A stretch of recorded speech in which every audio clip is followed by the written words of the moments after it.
ॐ सहना भवतु सहनौ भुनक्तु सह वीर्यं करवावहै तेजस्विनावधीतमस्तु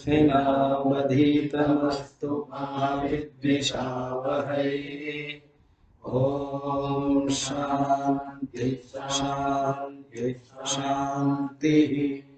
गुरुर्ब्रह्मा गुरुर्विष्णुः गुरुर्देवो महेश्वरः गुरुरेव परं ब्रह्म तस्मै श्री गुरवे नमः।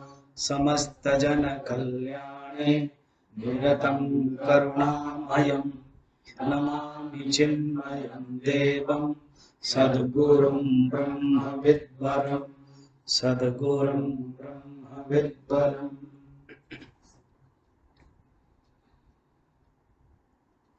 वेद चार प्रकार हैं: ऋग्वेद, यजुर्वेद, सामवेद, अथर्ववेद। ध्यान रखने की बात है कि जब प्रकार बोलते हैं, वेद पूछते हैं तो वो चार होता है। वेद के जो विषय होता है, सब्जेक्ट, वो लगभग तीन है। क्या क्या? मंत्र भाग, ब्राह्मण भाग, आरण्यक भाग। सीरियल में जाइए, मंत्र भाग, ब्राह्मण भाग, आरण्यक भाग। इसको ज्ञान की दृष्टि से जोड़ दिया गया है उपनिषद भाग। तो प्रकार भी चार है तो विषय की दृष्टि से भी चार है। मुख्यतः तीन ही है। कोई तीन कहेगा तो गलत नहीं होगा, चार कहेगा डिवीजन की दृष्टि से। अब प्रत्येक वेद में अनेक उपनिषद है। भुवन पूछ रहे थे ना कि एक ही उपनिषद है क्या? तो प्रत्येक वेद में अनेक उपनिषद है। ऋग्वेद में अनेक, जो 108 उपनिषद है वो कहीं ना कहीं किसी वेद से आए हैं। मगर आचार्य शंकर ने, उन्होंने महावाक्य को प्रतिपादन करने के लिए, महावाक्य के फोकस करने के लिए, महावाक्य को समझाने के लिए, महावाक्य को थ्रो लाइट करने के लिए उन्होंने एक बड़ा सुंदर एक विभक्तिकरण, विभाजन रखा है। तो उन्होंने चयन किया चार महावाक्य। ये इंपॉर्टेंट है। अभी जैसे आनंद ने पूछा ना, इसका हम लोग नाम क्या दें स्वामी जी? इसका जो मेन फोकस पॉइंट है वो महावाक्य है।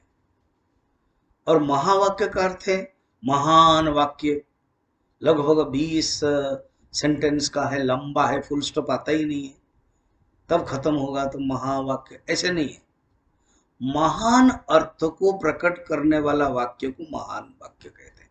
क्या महान अर्थ है?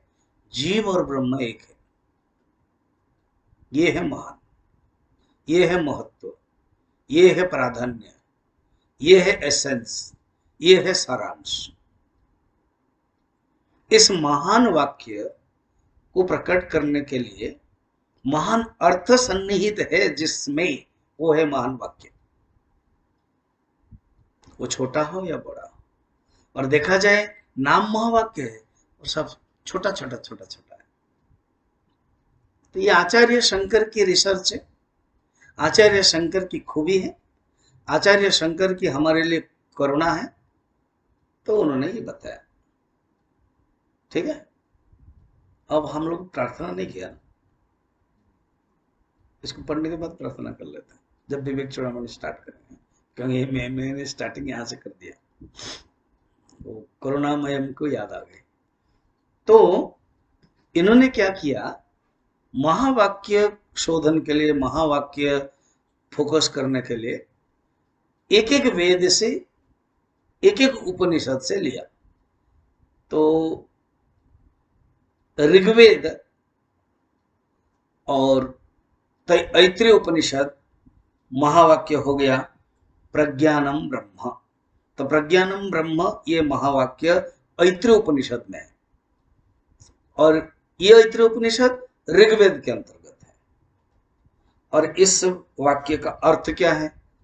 ब्रह्म परमात्मा, प्रज्ञानम माने कॉन्शियसनेस, चेतन, ज्ञान स्वरूपम, सत्यम ज्ञानम अनंतम, सच्चित आनंद। अभी हम लोग ने तत्वबोध में पढ़ा है आत्मा के स्वरूप, आत्मना स्वरूप किम सच्चिदानंद स्वरूप, सत किम चित ज्ञान स्वरूपम, आनंद किम सुख स्वरूपम।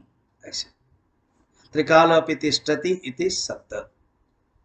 तो उस ब्रह्म जो सच्चिदानंद है, वो ब्रह्म क्या है ना? ज्ञान स्वरूप में, प्रज्ञानम ब्रह्म। तैत्रोपनिषद में सत्यम ज्ञानम अनंतम ब्रह्म कहा गया है। तो यहां ब्रह्म जो ज्ञान स्वरूपम है, इसको कौन से वाक्य कहते हैं? तो संतों ने कहा इसको कहते हैं पारिभाषिक वाक्य। पारिभाषिक माने डेफिनेशन, ब्रह्म की डेफिनेशन है, ब्रह्म की परिभाषा है। कोई कहते हैं लक्षण, लक्षण को भी डेफिनेशन ही बोलते हैं, ये वर्णन है। अब सेकंड जाए, विचार करने के लिए महावाक्य को ही पहले पकड़ना है। महावाक्य है अहम ब्रह्मास्मि। ये कौन से उपनिषद से? बृहदारण्यक उपनिषद। इसके जो मुख्य ऋषि हैं याज्ञवल्क्य। याज्ञवल्क्य कथा है, उनकी दो पत्नियां थी, एक है मैत्री और एक है कात्यायनी। गार्गी पत्नी नहीं, गार्गी उनकी शिष्या।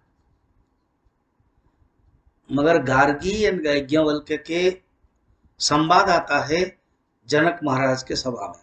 बचपन में गार्गी उपनिषद गंगा में एक है, उनके गार्गी के बारे में है। तो बचपन में ही गार्गी कहती थी कि हम शादी नहीं करेंगे। ये जो कहा जाता है विशेष करके हमारे धर्म में, ब्राह्मण समाज में या ऑर्थोडॉक्स में, नए लड़कियों को ये ब्रह्मचर्य नहीं होना है, लड़कियों को उपनिषद पढ़ना नहीं है, लड़कियों को पूजा करना नहीं है, लड़कियों को हवन नहीं करना है। नहीं, उपनिषद में है। इतने बड़े ऋषि महर्षि मनीषी सब हुए हैं।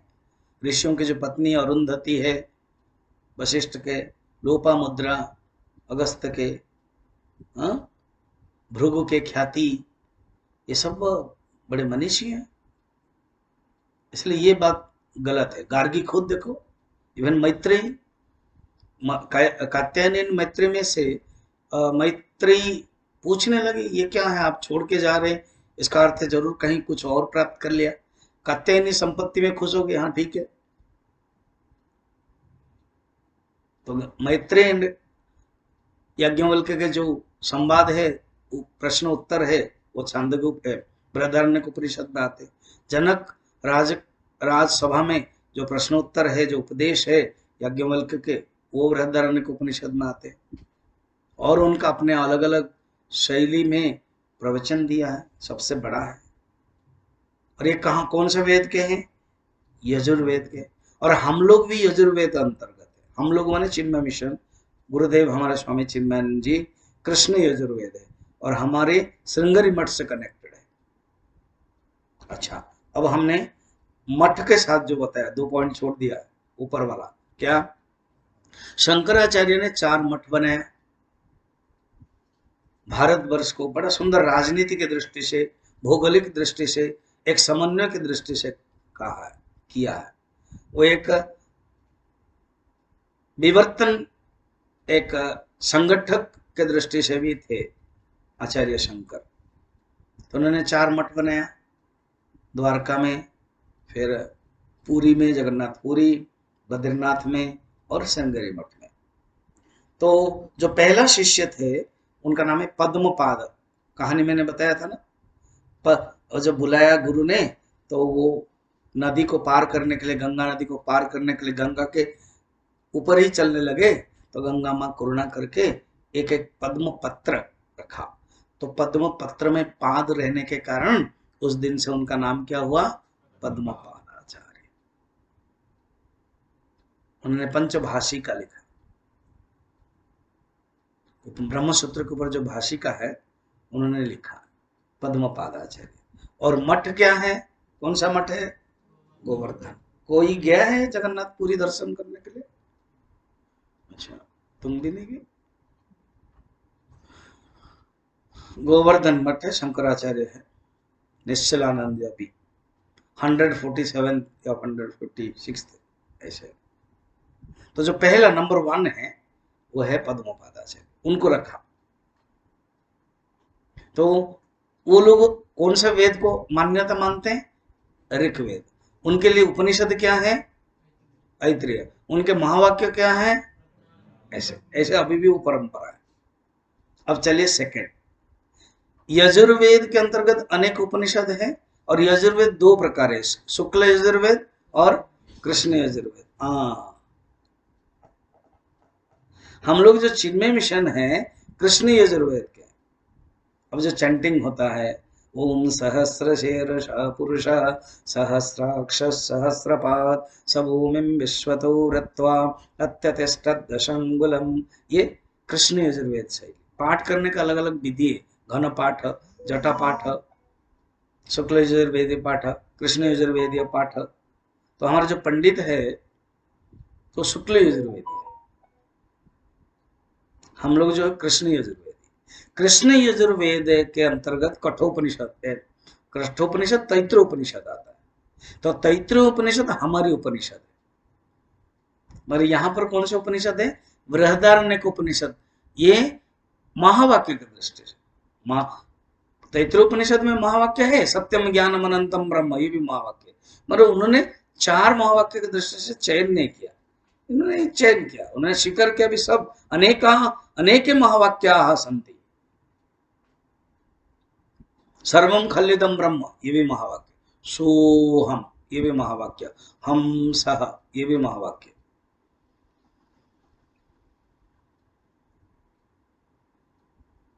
एकम एव अद्वितीयम ब्रह्म, महावाक्य। जो महान अर्थ को प्रकट करे वो महावाक्य है। वेद की दृष्टि से, उपनिषद की दृष्टि से उन्होंने 4 चयन किया, वो प्रसिद्ध हुआ। उसमें मुख्य शंकराचार्य कौन है? सूर्य, कहानी बताई थी मैंने, बताई थी कि नहीं? सुरेश्वराचार्य मंडन मिश्र थे, और ये जो मंडन मिश्र थे वो गृहस्थ थे, कुमारिल भट्ट के शिष्य थे। कुमारिल भट्ट बौद्ध धर्म को परास्त किया था, बड़ा इंटरेस्टिंग कहानी। और हम लोग अभी बुद्ध सिद्धवाड़ी, वो बौद्ध जो दलाई लामा है ना, कर्मप्पा, हमारे सामने दिखाई दे रहा है ना, वो लोग हमको देखते हैं, हम उनको देखते हैं। वो लोग अभी कोविड के कारण नहीं आ रहे, नहीं तो अदर जो मंदिर आते घूमते जाते हैं, हम लोग भी कभी कभी जाते हैं। कहाँ स्वामी जी हम लोग जाते हैं? हम लोग जाते ही नहीं है, जा नहीं पाते हैं।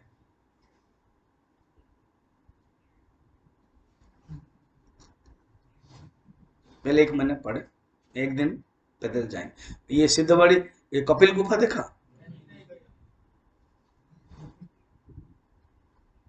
1 महीना तक पढ़ाई करें, फिर मैं खुद ही लूंगा, डोंट वरी, मैं दयालु हूँ, लूंगा, डोंट वरी, धैर्य, श्रद्धा, अभी श्रद्धा पढ़ने वाले हैं हम लोग। किसी को डिस्टर्ब नहीं होगा, मैनेजमेंट को गाड़ी नहीं चाहिए, गाड़ी नहीं मांगेंगे, पैदल जाएंगे इसी रात गांव के पास, वहां जाकर प्रार्थना करेंगे, ओम नमो शिवाय करेंगे, त्रयंबकम करेंगे, फिर आएंगे। ठीक है, जन्माष्टमी तो बिजी है, और कभी देखें। चलो, हम पढ़ाई क्या कर रहे थे? सुरेश्वराचार्य मंडन मिश्र थे, कुमारिल भट्ट बौद्ध धर्म को परास्त किया, नियम के अनुसार बौद्ध धर्म में घुसे और उनके बारे में जाना, गुरु से सीखा, उन्हीं को ही परास्त किया। तो उन्होंने सोचा कि मैंने तो गलती की। जैसे यहाँ आते हैं चिन्मय मिशन, पढ़ाई करते हैं और बुराई करते हैं मिशन के बारे में, करते सचमुच। चिन्मय मिशन बड़े मॉडर्न है, आयरन प्रेस वाला पहनते हैं। प्रेस वाला नहीं पहनते हैं, पर बिना प्रेस वाला पहनेंगे।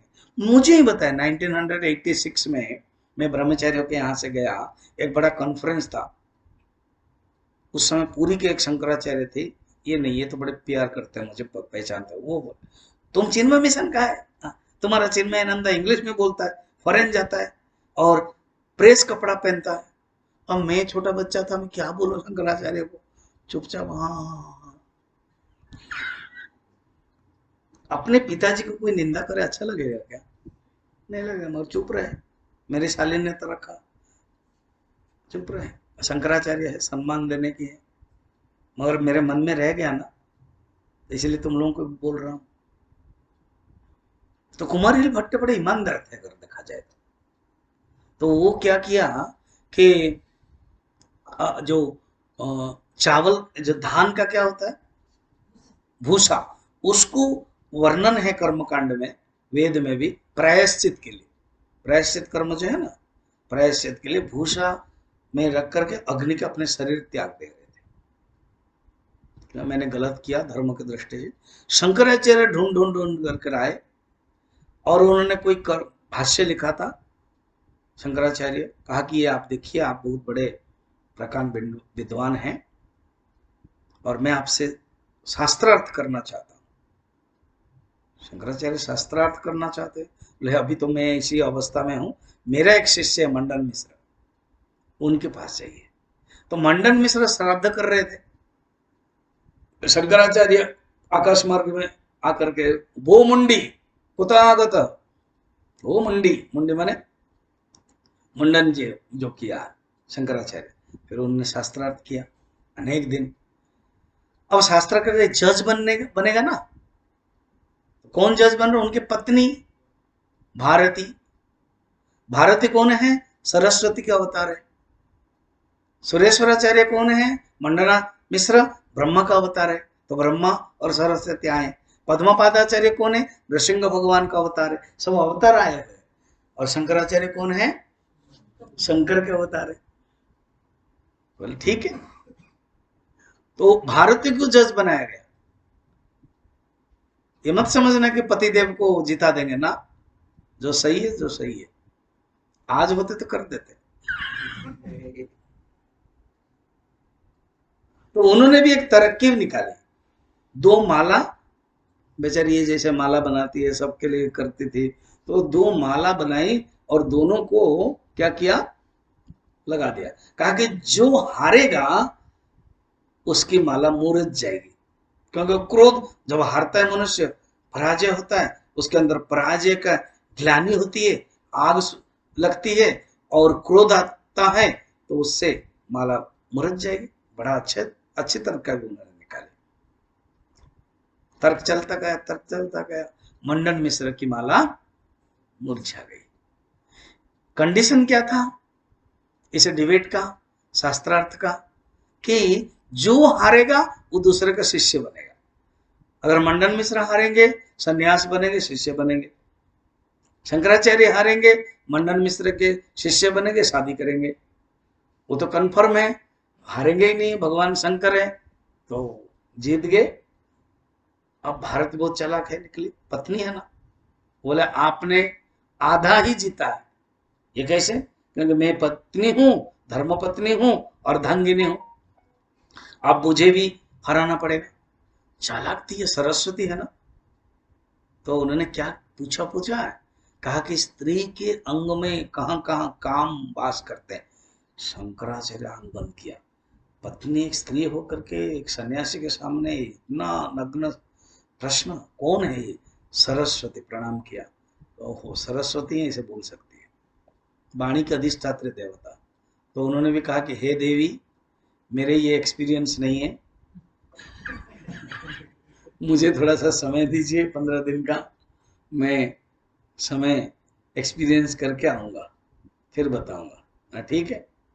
अब यहाँ शिष्यों को कहा कि दिस इज दी, मुझे भी एग्जामिनेशन देना है, तो इसलिए काम करो, मैं कहीं ढूंढ रहा हूं किसी शरीर के अंदर परकाया प्रवेश, तो मैं परकाया प्रवेश करूंगा। तो जंगल में एक राजा था, वो राजा गया था, वो मर गया घोड़े में। बोले यही ठीक है, अभी जस्ट डेड है, तो उसके अंदर प्रवेश क्या कर, मेरा जो शरीर है ना गुफा के अंदर रखो, बाई चांस मैं नहीं आ पाऊंगा तो फिर मेरे लिए निकलने के लिए श्लोक बोल देना, गुरुदेव आप नित्य शुद्ध बुद्ध मुक्त शरीर के अंदर रह गए हैं, ऐसे श्लोक बोलना तो निकल आऊंगा। अब आचार्य शंकर प्रवेश किया उस राजा के अंदर। राजा है नहीं, मगर जीवात्मा शंकराचार्य थे। शरीर के अंदर घुस करके उन्होंने अनुभव किया जो अनुभव करना है। फिर वो आ नहीं रहे, क्योंकि तादात्म्य शरीर के अंदर घुसते ही शिष्य लोगों ने श्लोक गाया। फिर वो राजा माने शंकराचार्य शिकार करने के लिए गए, फिर शरीर को त्याग किया और माता भारती को बोल दिया जो बोलना था अनुसार। बोले ठीक है, वही बने सूरसाराचार्य। ठीक है। मठ कौन सा मिला है उनको? श्रृंगेरी मठ। श्रृंगेरी मठ कहाँ है? दक्षिण भारत में। गया तुम? कौन देखा है?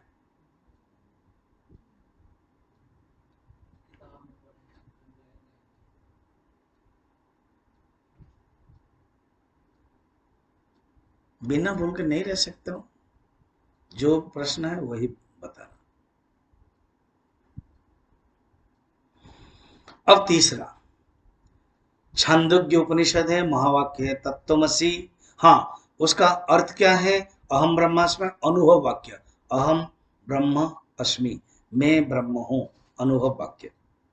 सब हो गया ना। अब थर्ड वाक्य क्या है? तत्त्वमसि। तत्त्वमसि, इसको मैंने बोल चुका 2-3 बार। और ये उपनिषद क्या है? छांदोग्य उपनिषद। वेद क्या है? सामवेद। ये वाक्य क्या है? उपदेश वाक्य। गुरु के, ये है उद्दालक एंड श्वेत केतु के बीच में। श्वेत केतु के पिताजी उद्दालक थे, अपने पुत्र को पढ़ाने के लिए दूसरी जगह पर भेजा था। वो आया और पूछा, ऐसे तुमने ज्ञान प्राप्त कर लिया जिससे सब ज्ञान हो गया? बोले नहीं, शायद हमारे गुरुजी बताया ही नहीं, उनको पता ही नहीं होगा। बोले नहीं नहीं नहीं, तुम अधिकारी नहीं है इसलिए नहीं बताया होगा। फिर उन्होंने 9 बार तत्त्वमसि कहा। प्रोजेक्ट ओरिएंटेड एजुकेशन है, प्रोजेक्ट है। नमक लाए, पानी लाए, बरगद पेड़ लाए, बरगद जो बीज है उसको लाए, ऐसे समझाते गए। भोजन बंद करा दिया। ऐसे 9 प्रकार के एक्सपेरिमेंट कहा, और हर एक्सपेरिमेंट में कहा तत्त्वमसि तत्त्वमसि। घड़ा लाए, मिट्टी, ऐसे समझाया। बड़ा सुंदर है, इंटरेस्टिंग। तत्त्वमसि ये पढ़ाया जाता है हमारा मिशन में, कोर्स किताब भी है। ठीक है।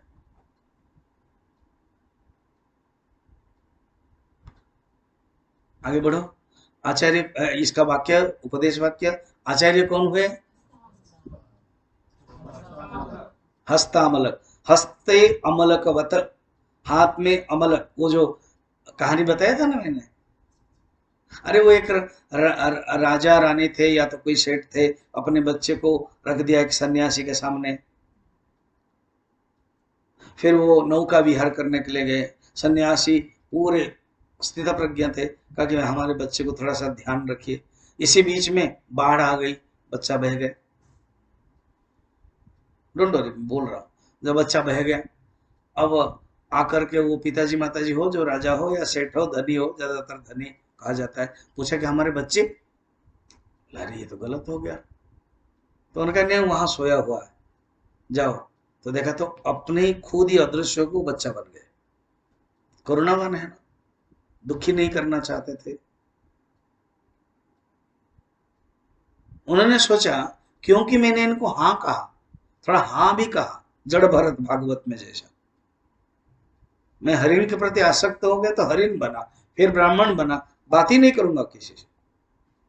तो ऐसे उन्होंने बात ही नहीं किया, चुपचाप रह गया। कौन? वो वही स्थित प्रज्ञा ही छोटा बच्चा बने। अब 12 साल, 15 साल, 16 साल हो गया, बात ही नहीं कर रहे हैं। बहुत दुखी हुए। शंकराचार्य आए उस गांव में, तो शंकराचार्य को बुलाया और कहा कि ऐसी बात है। शंकराचार्य आंख बंद किया कि है कौन, जान लिया सब कहानी। अरे ये तो संत है, ये बच्चा बन गया। तो उन्होंने पूछा, कुछ कस्तुम, तुम कौन हो? तब वो एक श्लोक गाया, स्वरूपो हम आत्मा नित्योपलब्धि।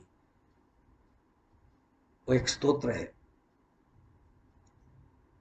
हस्तामल का स्तोत्र। तुम कौन हो? तो जो स्तोत्र निकला, वो स्तोत्र कहा कि तुम जैसे हाथ में अमलक, हस्ते किम अस्ति, अमलक जैसे हम देखते हैं डायरेक्ट, वैसे ही तुम आत्मा साक्षात्कार अपरोक्ष रूपेण करोसि अतः त्वम हस्तामलकाचार्य। कितना सुंदर नाम है ना, वो हस्तामलकाचार्य। वो श्लोक गाए पिताजी माताजी आश्चर्य, बोलते ही नहीं था, वो बोल नहीं रहा था, श्लोक गा रहा है। फिर उनको कहानी बताया, तुम्हारे बेटा तो गया समुद्र में, नदी में, ये है सन्यासी, करुणा करके आए, यहाँ रख के कुछ फायदा नहीं, मेरे पास भेज दो। तो उन्होंने भी सोचा कि पुत्रों का जो अनुभव करना था 12-15 साल किया, चलो छोड़ देते हैं। इसलिए तुम्हारे पिताजी माताजी छोड़ ही दिया, सिद्धवाड़ी जाओ ट्रेनिंग कर लो, इच्छा हो रही है। और कुछ ओनली ट्रेनिंग करोगे, नो ब्रह्मचारी, सिनेमा मिशन में काम नहीं करना है, ओनली ट्रेनिंग करके आ जाओ। कोई कुछ लोग हैं नहीं, ट्रेनिंग करने के बाद ब्रह्मचारी बनेंगे। सबके अपने अपने वासना। हस्तामलकाचार्य। मठ कौन सा है? द्वारका मठ गए, शारदा मठ में भी गया, वहां ब्रह्मसूत्र प्रवचन दिया था। शारदा मठ लास्ट। और लास्ट महावाक्य क्या है? अयम आत्मा ब्रह्म। ये जो अयम आत्मा ब्रह्म है, वो अयम आत्मा ब्रह्म, ये वाक्य क्या है, कहां से उपनिषद से आए हैं? मांडुक्य उपनिषद। और वेद क्या है? अथर्व वेद, वेद अथर्व वेद। और उसके बाद इसके जो अर्थ क्या है? अनुसंधान, इंक्वायर, मैं कौन हूं? मैं ब्रह्म हूं। ये जो आत्मा ही ब्रह्म है, अनुसंधान वाक्य। इसके आचार्य कौन है? प्रथम शिष्य कौन है? त्रोटकाचार्य। कहानी बताई थी, तब त्रोटकम अत्यंत सुंदरम गिरी। वो जो उपनिषद गंगा के जो लास्ट है, ग्रेटिट्यूड, कृतज्ञता, उसका नाम है। बुद्धि नहीं थी, गुरुदेव मुझे बुद्धि दीजिए, बुद्धि दो। तो फिर आचार्य शंकर आंख बंद कर, बड़ा इंटरेस्टिंग है, 20 मिनट्स का होगा। बुद्धि दो, बुद्धि देते हैं।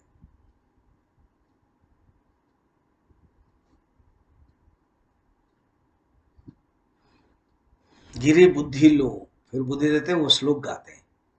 मनश्चेन लग्नम गुरुरंग पद्मे ततः किम ततः किम ततः किम ततः किम, ये वाला। तव त्रोटकम अत्यंत सुंदरम अतः तुम त्रोटकाचार्य। कौन से मठ है? जोशी मठ, बद्रीनाथ गए हो? जोशी, बद्रीनाथ से थोड़ा नीचे 2-3 घंटा पहले बोलते जोशी मठ बोलते हैं। ज्योतिर्मठ है, ज्योतिर से जोशी हो, बद्रीनाथ माना जाता है। 4 मठ हो गया।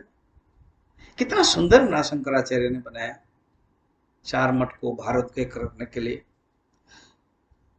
आचार्य शंकर ने भारत को एक पुरुष बताया, जैसे पुरुषोत्तम पढ़ रहे हैं, ओम सहस्राक्ष सहस्रपाद सभूमिं विश्वतो वृत्वा अत्यतिष्ठद्दशांगुलम् पुरुष एवेदगं सर्वम्।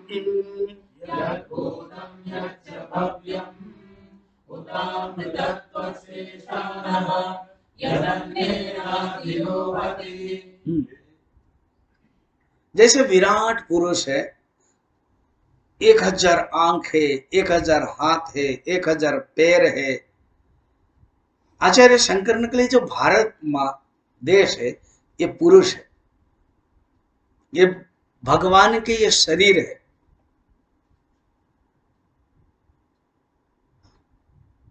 इसमें बद्रीनाथ में वो क्या करते हैं? योग में रहते हैं, योग निद्रा में रहते हैं। एक होता है निद्रा, एक होता है योग निद्रा।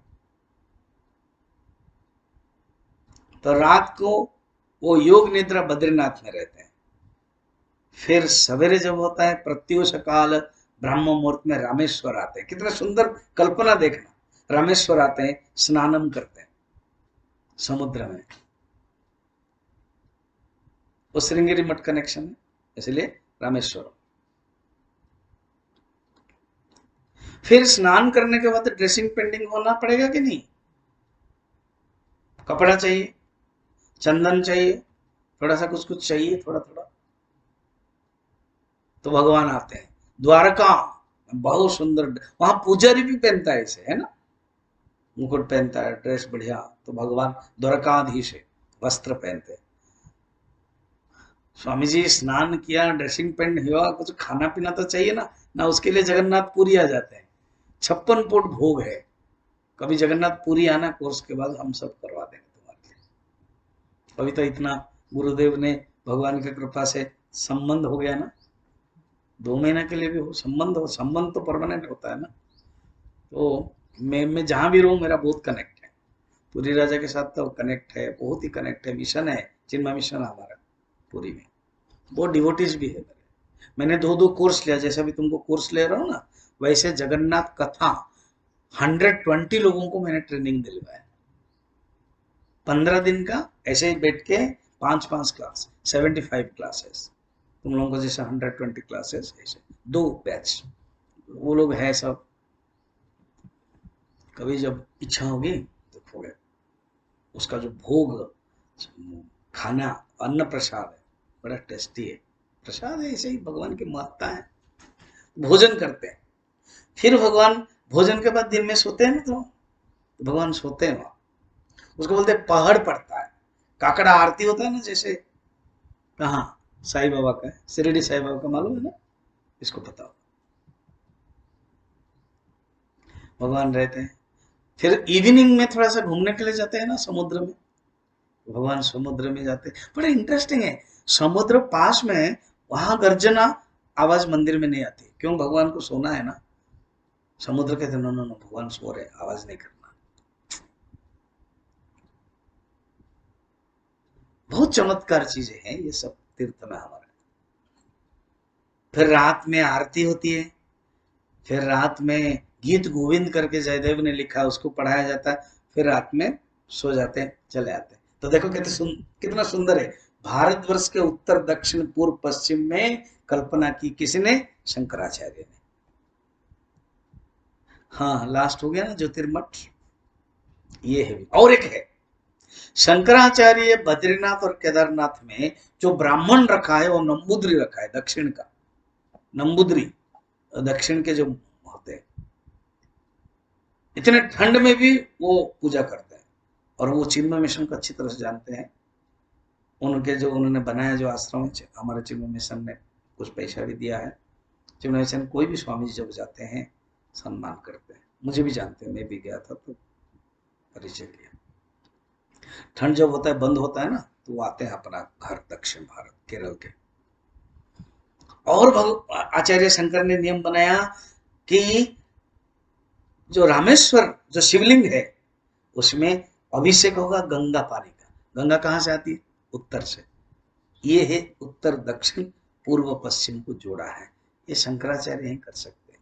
ये है ना, हमारे जो धर्म है, हमारे जो संस्कृति है, कितना सुंदर है, ये जानना बहुत जरूरी है। और हम लोग उन्हीं के दायरे हैं, बहुत जानना है।